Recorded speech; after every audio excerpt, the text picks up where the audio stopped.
My name is John Passfield, and the title of the stream will be John and Cassandra, Video 2, the last chapter. So here is my novella, John and Cassandra, Fair is Fair. Now, a diagram on the cover, as you begin reading the novella, you realize that the big fellow in the middle is Apollo, the god, and the two little people, little characters, are human. They're John and Cassandra. So Apollo is domineering these two humans. And let me read the summary, and you'll understand what John is doing there and what he thinks he can do in that situation. He just finds himself plunged into the middle of this relationship of Apollo and Cassandra. Author John Passfield contemplates writing a novel about the mythological figure Cassandra. Suddenly, he finds himself in the presence of her tormentor, Apollo, the god who seemingly as a whim has brought a catastrophic curse down on the head of an innocent human. John sees Cassandra as a mythical creature whose helpless situation epitomizes all that's wrong on the planet Earth. What a chance to confront a representative of the gods, ask him to explain such actions, and demand an immediate end to all the agony in the world. So that's the summary. Now, I'll read from chapter 10, but I will not read all of chapter 10. I'll read only what I would call the situation of chapter 10, in which the main character, John, thinks about the dream nightmare that he has just experienced. So there's 10 chapters. Chapter 1, John is sitting in his car. Chapters 2 to 9, he's thrust into the midst of this relationship between Apollo the god and Cassandra the human. Then in chapter 10, he's back in his car. He's been there all the time, of course, but mentally he's aware that he's back in his car and is thinking over the whole situation and what it seems to mean. So let's go to page 63, and then we'll read. Okay, here it is. So there are 6 segments of what I call the outer frame present moment, which really just means the story, the situation, the character, and the concerns of chapter 10. Sitting in my car beside the river, managed to make a few improvements to the rough draft. Shakespeare and Cleopatra started out as just an idea. It's nice when a novel wants to be written. It doesn't rest until it's found its ideal form. Now, lines, at some level of John's mind, lines occur to them. These are lines from Chapman's Homer, Chapman's Iliad. Injustices being never so secure in present times. I wonder what it is about Cassandra. Minding her own business, floating by in front of my eyes. The idea of Cassandra and her snakes won't let me alone. Then we leave out some deepening imagery, and we go down to the next segment of John just sitting in his car and thinking. Oops, getting my page started here. The birds just flow with the current. No way of knowing it's the same birds, though you could tag them if you wanted the truth to be known. There's fish finders now, they can tell you what's below. Another line from Homer in John's mind floats through John's mind. After plagues, even they are seen as sure. How many chapters would I give to Cassandra? How many chapters would I give to Apollo? How many other characters would I include as well? How to get myself into their midst? Perhaps the best way to start and end is on medias res. One of those stories that has no beginning and has no end. The third segment of 6. There's also Agamemnon. That's Aeschylus's play, Agamemnon. Funny, I haven't been thinking of that. There's probably more Cassandra there than in the Iliad. Of course, the question of how much Cassandra there is in me. Of course, the question is how much Cassandra there is in me. Another line from Chapman's Homer. We asked a prophet that well knew the cause of it all. I sense that this would make a good novel, but it's hard to be sure. The nature of the universe, individuals caught in a maelstrom, some characters getting a fair shake and some of them not, or Maybe it would be too contemporary. Perhaps I'm too concerned with the news, all the things that are going on at present in the social world. A loud hailer for all the injustices of the day? Literature's polemic. Literature's a grab bag of gripes. Just a shouted rant on my part. All the things that displease me under the moon and the sun? A novel with shallow characters, each expecting a perfect life. An arrogant male Bray on the part of Apollo, all disdain and superiority, and this is the way it is, and I won't let go.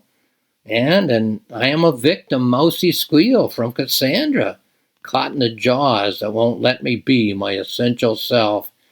Just a basket. Just a wastebasket full of stereotypes and cliches. Excuse me. My coffee's almost gone. I always like to save some for the road. I should pack up my things and head for home. Put the new changes in the computer and print it again. Another line from Homer. Scale Olympus and implore Zeus. So, perhaps I should let it go. I have plenty of other novel topics on my plate. I should look back through my notebooks and see what's there. Something with substance, something with relevance, something with bite.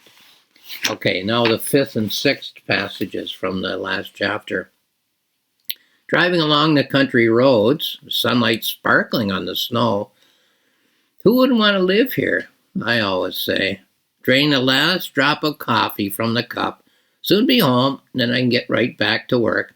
Put these changes in the computer and print a new draft. Another line from Chapman's Homer. The heaven-housed gods are now indifferent grown. Fair's fair. Would have made a good title, though.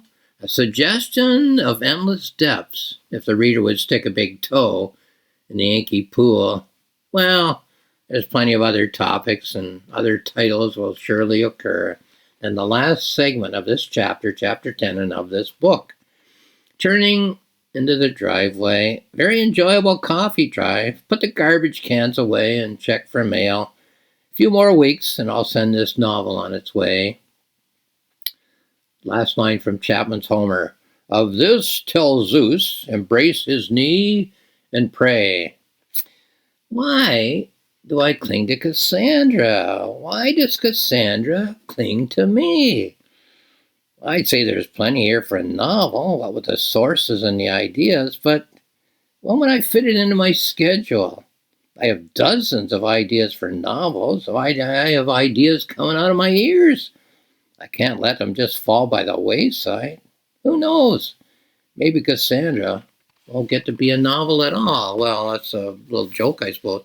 It isn't a novel, but it is a novella, but it has a lot packed in it, I guess I could say, in my own defense. Here's a note that I wrote as I was reviewing chapter 10. In chapter 10, the last chapter of this story, John comes back to his everyday reality after experiencing what we can assume is a daydream, and resumes his everyday activities. It is a common human phenomenon to wake up and realize that one has caught the tail end of a dream or a nightmare, what I call a dream-nightmare, all in one word, as it's often difficult to tell the two apart. In this case, we have the phenomenon of what is often called a daydream, what I would call a daydream nightmare, as it takes place not while one is in bed asleep, but when one is engaged in an everyday activity, while one's conscious mind is able to continue safely doing whatever is the activity of the moment. Well, for John, it's sitting by the river, polishing a chapter of a book he's just finished, and then driving home. So, what is the mind doing when it engages in either a day or a nighttime dream nightmare? Well, I believe that the mind is a problem-solving instrument. It finds, though, that there are some concerns in which it is not profitable to think in the everyday language of prose. In order to match what the mind sees as the complexity of that concern, it activates a language which is only possible at a deeper level of thinking, the level at which the mind thinks in imagery. Now, what is fascinating about this phenomenon, this subconscious image language thinking process, is that it uses the same language as the most serious literature that's been created by the writers of our tribe, the human tribe. It uses characters who are undergoing an experience which do not draw on the information of the surface of our daily lives. So we usually think about ourselves, our situations, when we daydream or when we have a nightmare. It's often characters who are not us in situations which are not ours. Now, John's a writer, but in the dream nightmare, the daydream nightmare in chapters 2 to 8, John is not sitting in his car beside the river and polishing a page or two from his current book as he is in chapters 1 and 10. John becomes a character in a situation which is peopled by characters from the books about the Trojan War that he's been reading. He becomes entangled in the lives and concerns of these people, these characters, and as so often happens, he becomes both intellectually and emotionally involved in concerns which, on the surface at least, are not the concerns of himself in his daily life. However, when John recovers from his daydream nightmare, he might recall at least some of what the deepest level of his mind has been imagining, and might come to see that the concerns of the imaginary characters and their situations are exactly what he's been thinking about on the surface of his mind, using the inferior language of prose, but has been unable to solve. What will come of this might well be the topic of another item of fiction, or, as with most dreams and nightmares, it might well fade away and be forgotten, at least on the surface of the mind, as the subconscious mind gets busy and makes up new fictional imagery, new characters and new situations for John to consider when he's either daydreaming or asleep. So, this is my novella, John and Cassandra, Fair is Fair, by John Passfield. It's found on Amazon, where you can find more information. If you go to my publisher's website, roxmillspress.com, there's more information there as well. And if you go to my website, johnpassfield.ca, there are 2 free books. All you do is click on the cover icons, and you can have them on the screen to read. One's the planning notebook, which I wrote while I was writing and polishing this novella, and the other is the reflective journal, which I wrote during the 6 weeks when I was polishing it. So actually, I should have said the planning notebook is when I was planning and writing the novella. The journal, the reflective journal, is when I was polishing the novella. So 2 books all about literature, all about novels and so on, all about the plight of the world. Why so much agony, and what can we do about it? That's John's concern. So if you're interested in any of those topics, have a look at johnpassfield.ca. Lastly, I'll just say thank you for watching this video.